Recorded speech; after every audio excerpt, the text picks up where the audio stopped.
Donc, bonjour à toutes et à tous. Donc, j'espère que vous allez tous bien, ainsi que vos familles et vos proches. Donc, dans cette série de vidéos, nous allons nous intéresser au module informatique 4, enseigné au deuxième semestre des classes préparatoires en sciences et technologies à l'École supérieure des technologies industrielles d'Annaba. Donc, dans ce premier chapitre, intitulé Introduction aux bases de données, donc nous allons faire une petite confrontation entre les fichiers d'un côté et les bases de données de l'autre. Donc ce chapitre va s'articuler autour de tout ce qu'on peut faire avec les fichiers et de tout ce qu'on ne peut pas faire aussi. Donc on va arriver aux limites et aux inconvénients des fichiers et on va voir comment ces limites et ces inconvénients ont été résolus, ou bien comment ces limites n'existent plus lorsqu'on utilise une approche de base de données, lorsqu'on veut gérer nos données. Donc commençons par les fichiers et le stockage des données. Donc tout a commencé au début des années 60 avec l'apparition des premiers micro-ordinateurs et des supports de stockage plus ou moins compacts. Donc à cette époque, il était possible de stocker de grandes quantités de données grâce aux fichiers. Donc on pouvait stocker des données grâce aux fichiers via la mémoire secondaire, c'est-à-dire tout support de stockage secondaire tel que les disques durs. Et l'organisation des données était sous forme hiérarchique, c'est-à-dire des dossiers qui pouvaient contenir des fichiers et qui pouvaient également contenir d'autres dossiers qui, à leur tour, pouvaient contenir des fichiers et des dossiers. Donc, nous pouvons définir un fichier comme une unité de stockage composée d'une liste homogène d'enregistrements ou de lignes. Donc, on dit une liste homogène car chaque enregistrement a la même structure que les autres. Et par conséquent, il a la même taille que les autres enregistrements. Donc, un enregistrement contient une suite de caractères qui décrivent les propriétés d'un objet du monde réel. Donc, un fichier est en quelque sorte un ensemble de lignes où chaque ligne décrit un objet pour lequel on veut stocker des données. Donc, prenons comme exemple le listing suivant qui est le contenu d'un fichier appelé film.txt. Donc, ce fichier décrit des films ainsi que des réalisateurs qui ont réalisé ces films-là. Donc nous pouvons constater que la structure de ce fichier est composée de la manière suivante. Donc les 7 premiers caractères, c'est l'identifiant d'un film. Les 18 caractères suivants, c'est le titre du film. Les 8 caractères suivants, c'est le genre du film. Les 4 caractères suivants, c'est l'année de sortie du film.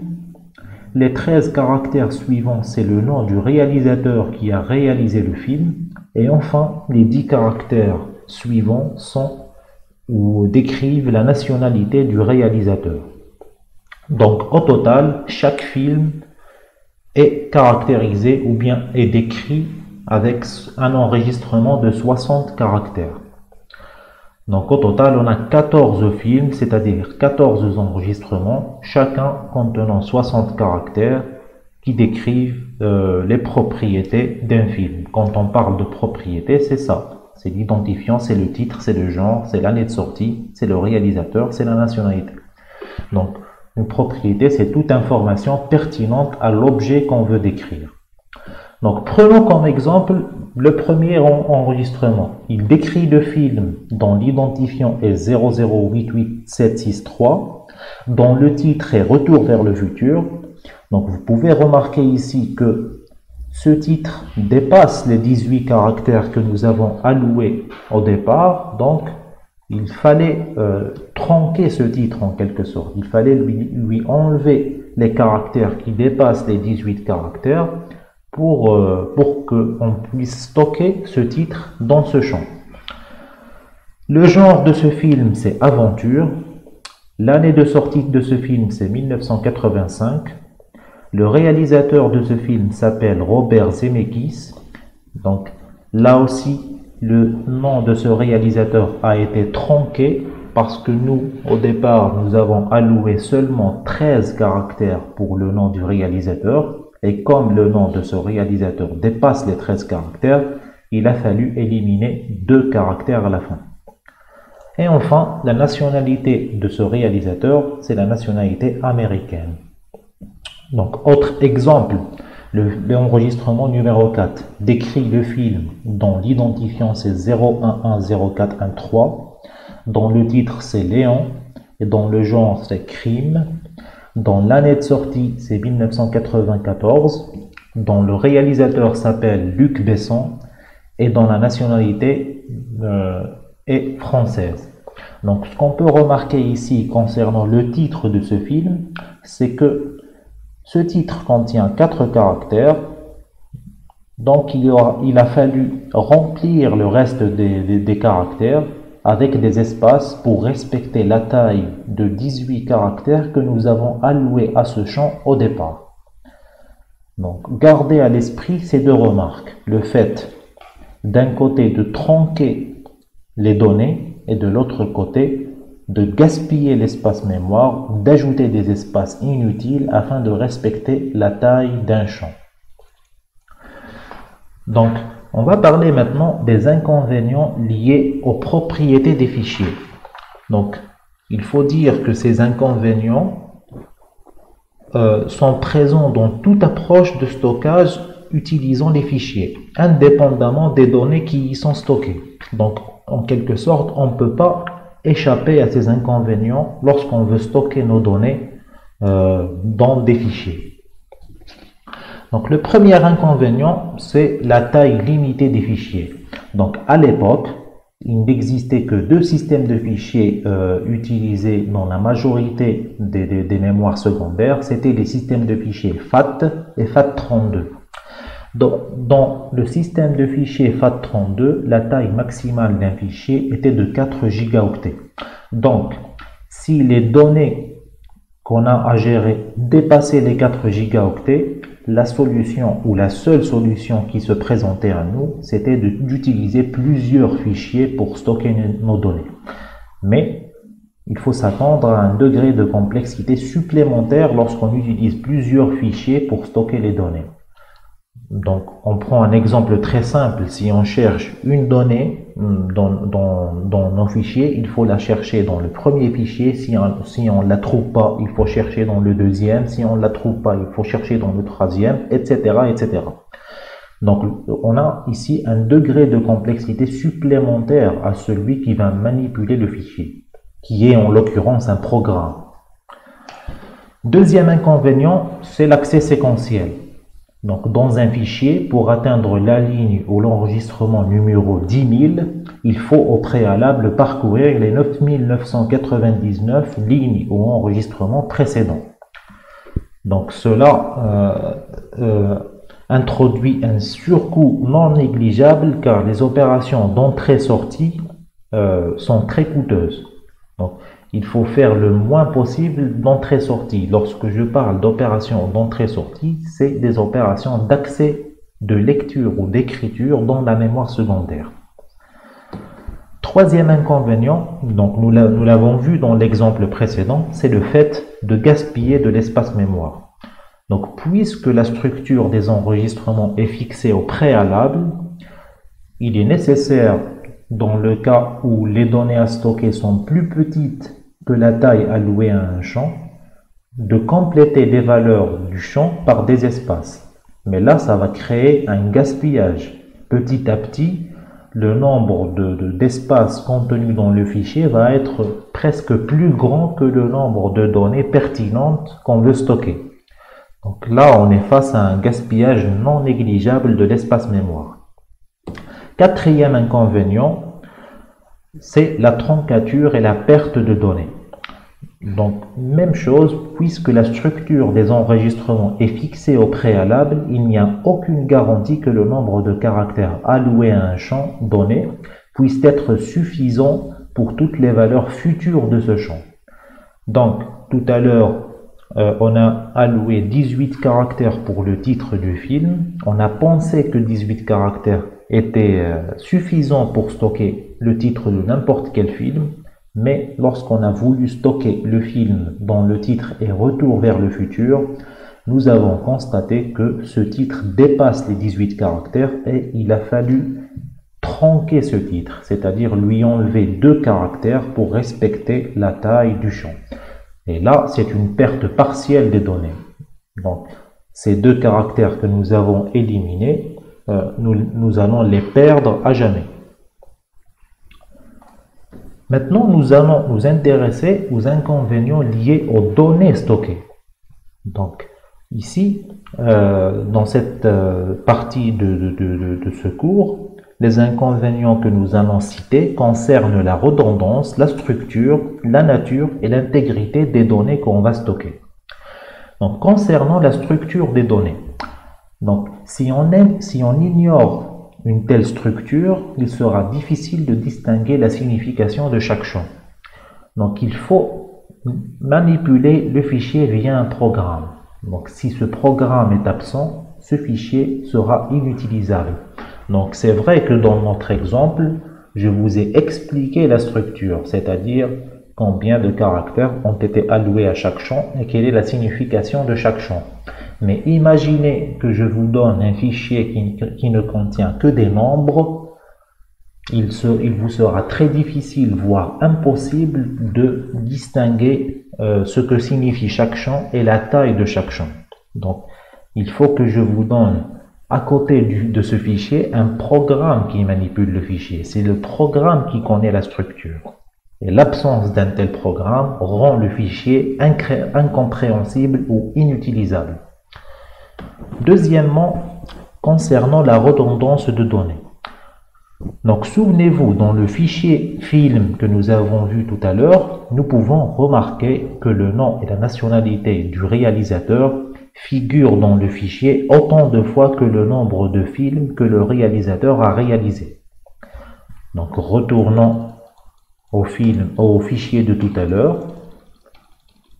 Donc, vous pouvez constater que le réalisateur Luc Besson, comme il a réalisé 3 films, Léon, Lucie et le 5e élément, nous avons dû répéter son nom et sa nationalité 3 fois. Donc ça s'appelle de la redondance de données. C'est le fait de répéter la même donnée à plusieurs endroits différents, inutilement. Donc, cette redondance va créer du gaspillage de l'espace mémoire. Elle va aussi introduire un problème lors des mises à jour, c'est-à-dire que si le réalisateur Luc Besson, donc revenons à l'exemple de tout à l'heure, si le réalisateur Luc Besson change de nationalité, c'est-à-dire on veut mettre à jour la nationalité de ce réalisateur, il va falloir faire cette mise à jour autant de fois que ce réalisateur a réalisé de films. Et dans cet exemple, 3 fois. Enfin, lorsqu'on veut afficher les réalisateurs, tous les réalisateurs de tous les films qu'on possède, là, on doit gérer nous-mêmes la redondance lors de l'affichage des données. Donc, nous allons voir un exemple pratique sur ça vers la fin de ce chapitre. Troisième inconvénient, c'est la nature des données. Donc, dans un enregistrement, tous les champs ne sont pas forcément de la même nature ou du même type. Donc, par exemple, dans le fichier de tout à l'heure, l'année de sortie, c'est un entier. Et elle doit être un entier. Et le titre d'un film est un texte.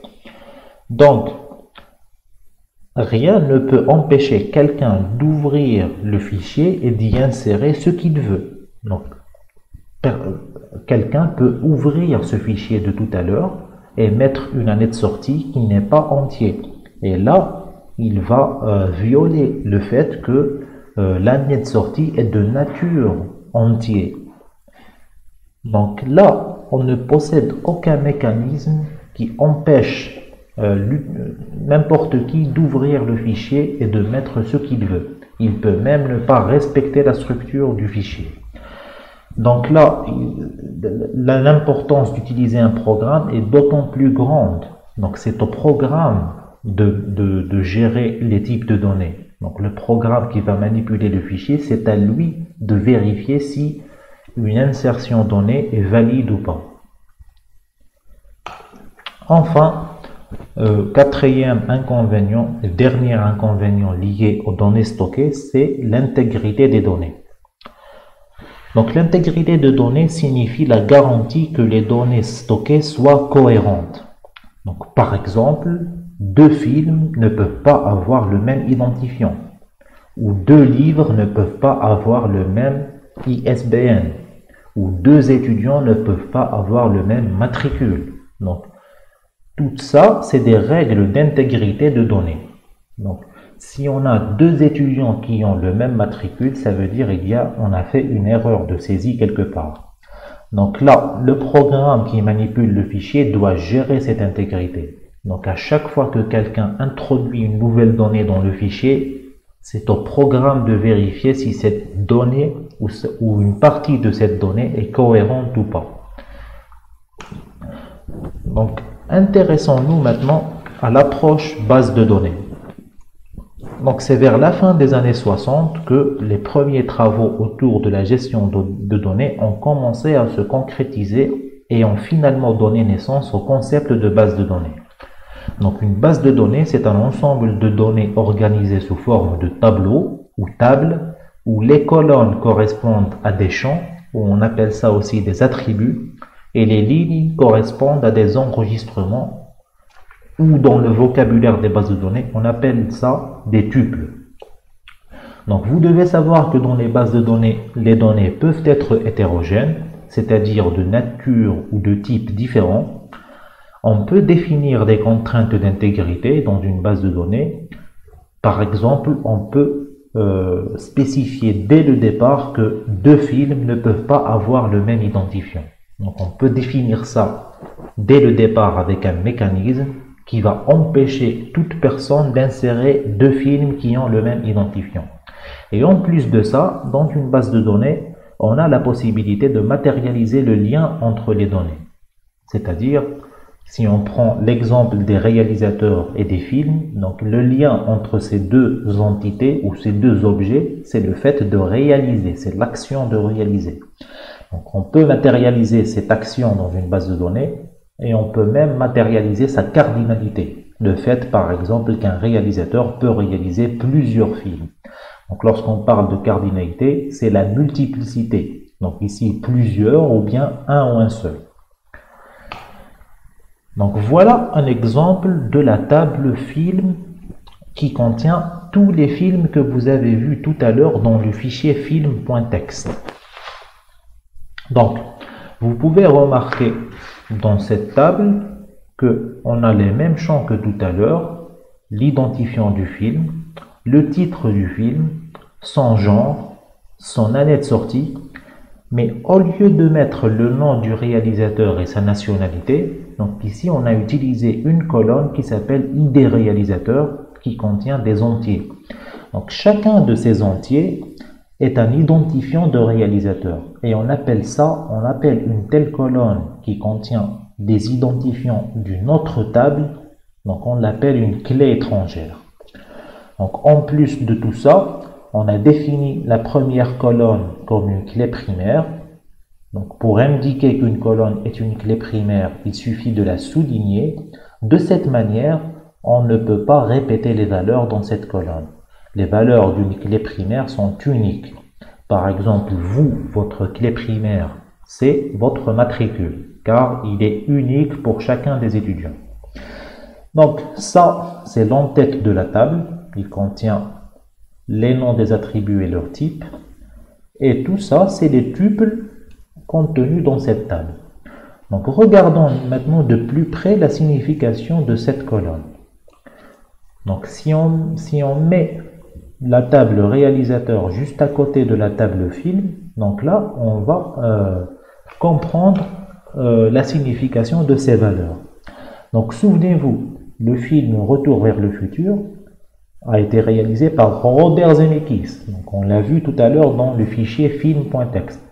Maintenant, ici dans cette table, Retour vers le futur, son ID réalisateur c'est 1, et ce 1 nous indique le réalisateur Robert Zemeckis, qui est de nationalité américaine.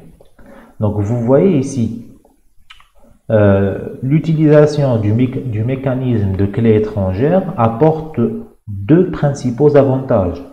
Le premier, c'est de matérialiser le lien entre deux ou plusieurs tables. Donc le fait de placer dans la table film une clé étrangère qui référence la table réalisateur reflète le fait qu'un réalisateur peut réaliser plusieurs films.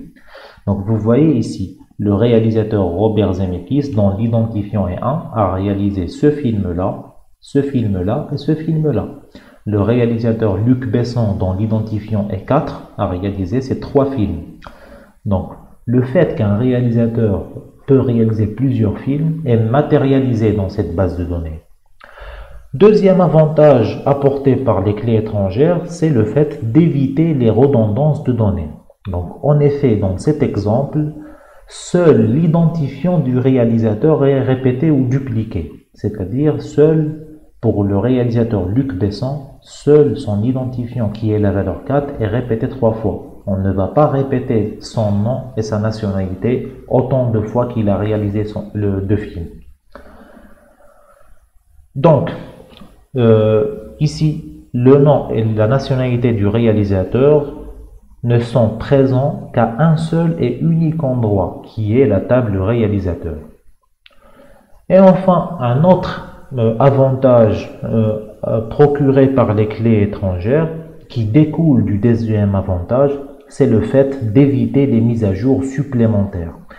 C'est-à-dire qu'ici, si le réalisateur Luc Besson décide de changer de nationalité, donc contrairement dans les fichiers où il a fallu faire cette mise à jour autant de fois que ce réalisateur a réalisé ce film, dans l'approche base de données, une mise à jour va se faire qu'à un seul endroit. C'est-à-dire si Luc Besson devient américain, il va falloir écrire ou mettre à jour cette valeur avec la nouvelle valeur américaine à ce seul endroit. Donc voilà tous les avantages procurés par l'approche base de données en général et de manière plus spécifique par l'approche clé étrangère.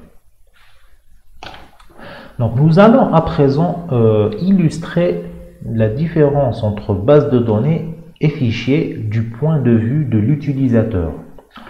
Donc, lorsque nos données sont stockées dans un fichier, les opérations qu'on peut faire sont la lecture, l'écriture, la modification et la suppression d'enregistrements ou de valeurs appartenant à des enregistrements. Mais à côté de toutes ces opérations, c'est à nous de gérer tout ça.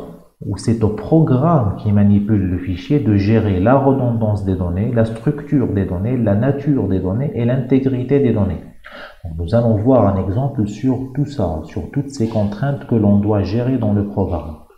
Par contre, dans une approche base de données, donc vous voyez qu'il y a un intermédiaire entre le programme et la base de données. Cet intermédiaire, on l'appelle le système de gestion de base de données. Donc c'est une couche logicielle qui s'occupe de toutes ces contraintes, les redondances des données, la structure des données, la nature des données et l'intégrité des données, et vous permet de faire des lectures et des écritures et des modifications et des suppressions via un langage dédié à la manipulation des données. Donc dans ce langage, vous n'avez pas à vous préoccuper de gérer la redondance ou la structure ou la nature ou l'intégrité. Donc tout ça est géré ou bien est caché par le système de gestion de base de données. Donc voyons maintenant un exemple pratique de confrontation entre une approche fichier et une approche base de données. Donc vous pouvez voir ici que on a un fichier film.txt qui contient les mêmes données que vous avez vues tout à l'heure et qui est de taille 840 octets. Donc vous pouvez le voir ici. Donc 840 octets, c'est-à-dire 14 films, chacun possédant 60 caractères. Donc c'est ce qui donne 60 fois 14 ce qui va donner la valeur 840. Donc ce fichier est de taille 840 octets. Et vous avez à côté de ce fichier une base de données qui s'appelle film.db qui contient exactement les mêmes valeurs que ce fichier, mais avec une approche par base de données, c'est-à-dire deux tables distinctes, une table qui contient les films et une table qui contient les réalisateurs. Donc regardons un petit peu le contenu de chacune de ces approches. Donc voici le contenu du fichier film.txt. Donc c'est le contenu de tout à l'heure, sauf qu'il n'y a pas de saut à la ligne.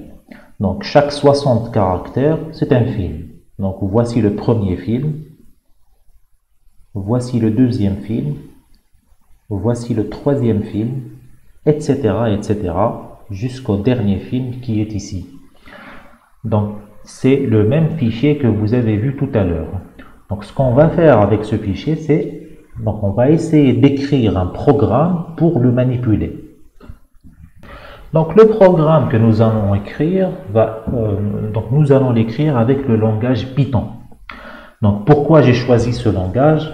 Tout simplement car Python est connu pour être un langage de programmation qui offre tellement de raccourcis et d'instructions qui permettent d'écrire des programmes très compacts qui font des choses très compliquées. Donc, et vous allez voir que malgré cette propriété de ce langage de programmation, les programmes que nous allons écrire pour manipuler le fichier film.txt seront très compliqués et très difficiles à lire. Donc, vous devez savoir qu'en Python, l'instruction qui permet d'ouvrir un fichier s'appelle open. Donc, vous devez lui donner le nom du fichier que vous voulez ouvrir, ainsi que le mode d'ouverture. Donc, il y a deux modes d'ouverture, read et write. Donc, read pour la lecture et write pour l'écriture. Nous, on veut ouvrir ce fichier en lecture. On veut lire ce qu'il y a dedans. Donc, il ne faut pas oublier de fermer le fichier à la fin. Donc, c'est entre ces deux instructions que nous allons mettre la logique de lecture du fichier. Donc, vous devez savoir que open vous retourne un résultat. On peut le stocker dans une variable. Cette variable qu'on va appeler f va nous indiquer à chaque fois le fichier film.txt. Donc, c'est sur cette variable qu'on peut faire appel aux fonctions de lecture. Donc la fonction qui permet de lire à partir d'un fichier, c'est tout simplement la fonction read. Donc cette fonction, elle accepte comme paramètre un nombre. La signification de ce nombre est la suivante. Donc le nombre que vous donnez à read, c'est le nombre de caractères qu'elle va lire à partir du fichier. Donc tout d'abord, lorsque vous ouvrez le fichier, la tête de lecture artificielle, si vous voulez, elle se positionne au début du fichier. Donc si vous faites un read 60, cette fonction va lire 60 caractères et va vous les retourner. Donc on peut récupérer ce que read a pu lire dans une variable qui s'appelle ligne. Et on peut afficher le contenu de cette variable avec print. Donc, exécutons ce petit programme et voyons les résultats. Donc, vous voyez que on a lu les 60 premiers caractères et on les a affichés. Donc, c'est le premier film de tout à l'heure. Le premier film contenu dans le fichier film.txt. Maintenant, si on veut lire le deuxième film, donc on peut répéter cette lecture autant de fois qu'on veut. Donc, si on l'exécute, là, on a lu 5 films et on les a affichés. Donc vous voyez qu'à chaque fois qu'on fait appel à read, la tête de lecture va avancer de 60 caractères. Donc à un moment donné, lorsque on va atteindre la fin du fichier, donc sachant que le fichier possède 14 lignes, donc là on est arrivé à 9 lignes, donc je vais copier et coller cette instruction 14 fois, donc 2 fois, 3, 4, 5, 6, 7, 8, 9, 10, 11, 12, 13 et 14. Donc on exécute. Donc comme ça, on a lu la totalité du fichier. Maintenant, ce qu'on doit remarquer, c'est si on fait un autre read et qu'on récupère ce qu'on a lu dans la variable ligne et qu'on affiche ligne. Donc si on exécute, donc vous voyez ici, c'est un vide. Donc le dernier read après la fin du fichier va vous donner un vide. Donc on peut vérifier ça. Donc si après le dernier read, la variable ligne est égale à la chaîne de caractères vide, donc on affiche par exemple un petit message qui nous indique la fin du fichier. Donc on exécute ça et vous avez ce petit message qui a été affiché, fin du fichier. Donc il a été affiché car cette condition est devenue vraie lorsqu'on a fait un read au-delà de la taille du fichier. Donc on sait en quelque sorte maintenant que il y a une certaine répétition pour lire un fichier, pour afficher les valeurs contenues dans ce fichier, et on sait quand est-ce qu'on doit s'arrêter. C'est lorsque ce qu'on a lu est égal à la chaîne de caractères vide. Donc on peut réécrire ce programme sous la forme d'une boucle while. Donc je vais effacer ça. Donc je vais renommer cette section afficher tous les films. Donc là je vais écrire un programme qui me permet d'afficher tous les films contenus dans le fichier film.txt. Donc je vais faire comme tout à l'heure, ouvrir le fichier en lecture et ne pas oublier de le fermer. Donc là je vais mettre ma boucle while. Donc je vais commencer par une boucle infinie dans laquelle il y a une condition qui va me permettre de sortir de la boucle. Donc dans cette boucle infinie, la première chose à faire, c'est lire une ligne à partir du fichier. C'est-à-dire lire 60 caractères à partir du fichier. Si la ligne que j'ai lue est égale à la chaîne de caractères vide, je sors de la boucle avec le mot-clé break. Sinon, c'est-à-dire dans ce else, je suis sûr que j'ai lu une ligne de 60 caractères.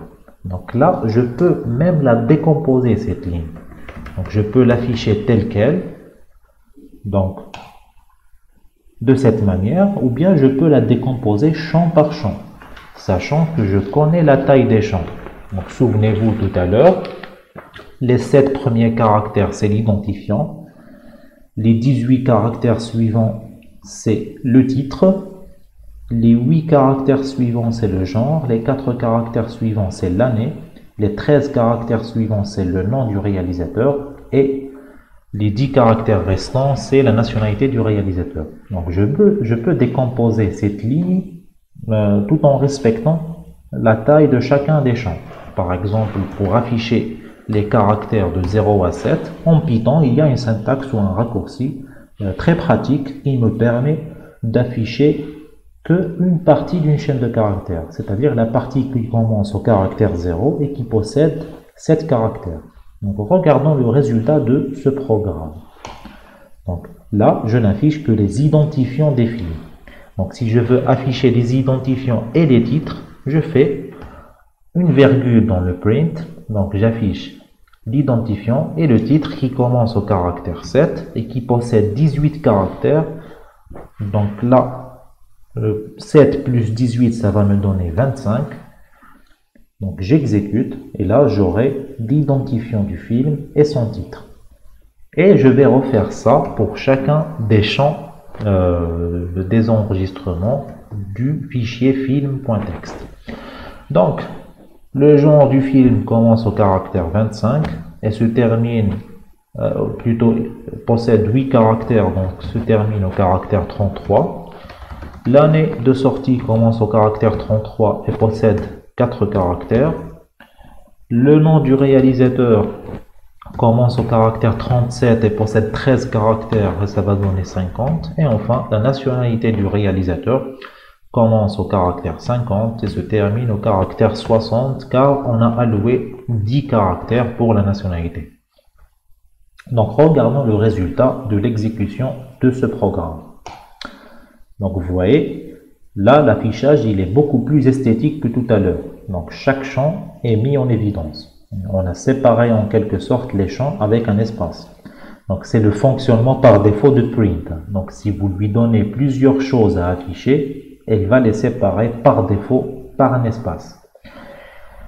Donc, si on veut changer ce caractère de séparation, donc il est possible de le faire tout simplement en modifiant le paramètre sep avec la valeur qu'on veut. Donc, si je mets la barre horizontale pour le paramètre sep, donc regardez le print, vous lui donnez ce que vous voulez afficher, plus certains paramètres de son fonctionnement. Un de ces paramètres s'appelle sep pour séparateur. Si vous affectez une valeur à ce paramètre, print va utiliser cette valeur pour séparer chacune des valeurs que vous lui avez donné à afficher. Donc vous voyez ici, la séparation est devenue une barre horizontale. Donc voilà pour l'affichage de tous les films. Donc vous voyez toutes les acrobaties auxquelles il faut faire attention. Il faut veiller à ouvrir le fichier et ne pas oublier de le fermer. Il faut connaître la taille de chaque enregistrement. Il faut connaître la taille de chaque champ. Il faut gérer nous-mêmes le caractère de séparation ou l'affichage pour qu'il soit plus esthétique à l'utilisateur. Donc tout ça, c'est des inconvénients qu'on ne va pas retrouver dans les bases de données. Donc, deuxième question. Donc revenons au cours. Donc la question qu'on nous pose ici, c'est parmi tous les films, quels sont ceux du genre drame? Donc on nous demande d'écrire un programme qui répond à cette question. Donc revenons à notre programme. Donc je vais ouvrir ici une nouvelle section que je vais appeler donner les titres des films de genre drame. Et je vais écrire le programme qui permet de répondre à cette question. Donc je vais récupérer quelques petits morceaux de code à partir de ce programme et je vais les adapter à cette question. Donc nous, dans cette question, on veut les titres des films. Donc on sait que on n'a pas besoin de tout ça. On a seulement besoin de la partie de la ligne qui commence au caractère 7 et qui se termine au caractère 25, partie qui nous indique le titre d'un film. Donc on n'a même pas besoin de mettre des séparations parce qu'on a une seule valeur à afficher. Mais il faut faire attention, il ne faut afficher que les films qui sont de genre drame. C'est-à-dire, avant de faire ce print, je dois comparer le genre à la chaîne de caractères drame. Je sais que le genre commence au caractère 25 et se termine au caractère 33. Donc dans ce if, je vais comparer la partie de la variable ligne qui commence au caractère 25 et qui se termine au caractère 33, je vais la comparer à la chaîne de caractères drame. Si cette comparaison est vraie, ou si cette égalité est vraie, j'affiche le titre du film. Donc j'exécute, et là j'ai rien comme résultat. Pourquoi? Parce que on doit faire attention au champ genre dont la taille est 8. Donc même le mot drame, on doit lui ajouter 3 espaces pour qu'il devienne une chaîne de caractères de 8 caractères. Donc là, si on réexécute, donc on aura les films qui sont de genre drame. Donc on peut vérifier que c'est correct. Donc on a le film Ice White Shot qui est de genre drame, Forrest Gump et Contact. Donc on a le titre de ces 3 films. Donc vous voyez, en plus de devoir gérer l'ouverture, la fermeture, la gestion de la taille de chaque enregistrement, on doit gérer nous-mêmes ces espaces qu'on doit ajouter, on doit connaître où commence chaque champ et où il se termine, la signification de chaque champ, etc. etc. Donc revenons au cours. Deuxième question. Quels sont les titres des films sortis avant 1990? Donc pour répondre à cette question, donc je vais ouvrir une nouvelle section qui s'appelle afficher ou donner des titres des films sortis avant 1990. Donc voilà. Donc ici, je vais écrire le programme qui répond à cette requête. Donc je vais reprendre le programme de tout à l'heure et je vais l'adapter à cette question. Donc, ici, je dois afficher les titres. Donc, dans mon print, je ne dois garder que cette valeur-là. Mais je dois comparer l'année de sortie à 1990. Si elle est inférieure à 1990, j'affiche le titre. Donc, l'année de sortie, elle se trouve entre le caractère 33 et 37. Donc, je compare ça à 1990. Donc, si c'est vrai, j'affiche le titre qui se trouve entre le 7e caractère et le 25e caractère. Donc j'exécute ça et là j'ai une erreur. L'erreur ici me dit elle se trouve au niveau du if, c'est-à-dire ici. Donc quelle est l'erreur? On me dit que l'opérateur inférieur n'est pas supporté entre deux instances, l'une chaîne de caractères et l'autre entier. Et c'est vrai, on ne peut pas comparer un entier à une chaîne de caractères. Donc là, avant de faire cette comparaison, on est obligé de convertir cette chaîne de caractères en entier en utilisant la fonction int.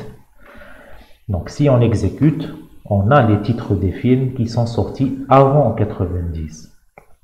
Donc vous voyez ici, on a un degré de complexité supplémentaire.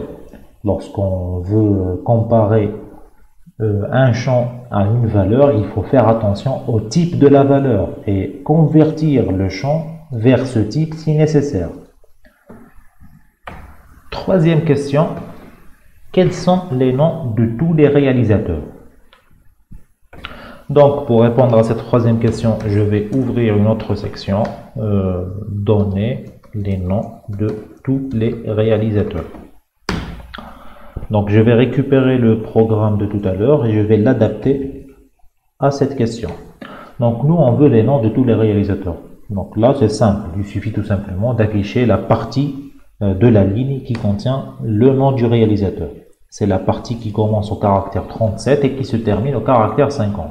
Apparemment, ce programme va afficher le nom de tous les réalisateurs, mais vous allez voir qu'il va y avoir un petit problème.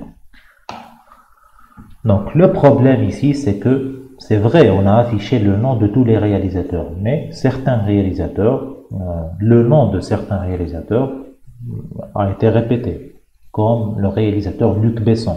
Donc ça ne sert à rien de répéter son nom, puisqu'on l'a déjà affiché une seule fois. Donc là, on a affaire à une redondance de données. Donc on doit adapter notre programme pour qu'il n'affiche Luc Besson qu'une seule fois et pour qu'il n'affiche Stanley Kubrick qu'une seule fois. Et ça pour tous les réalisateurs. Donc vous devez savoir que le nombre de réalisateurs dans ce fichier, il est de 4. Il n'y a que 4 réalisateurs. Donc on doit afficher que les noms de ces 4 réalisateurs et ne répéter aucun.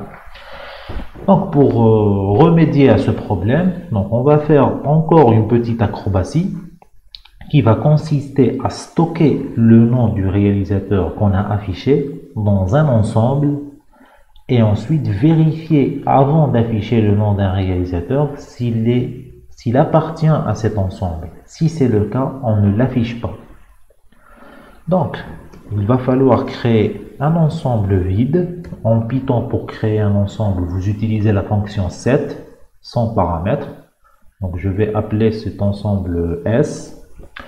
Donc là, lorsque je veux afficher le nom du réalisateur, je dois faire attention à quelque chose.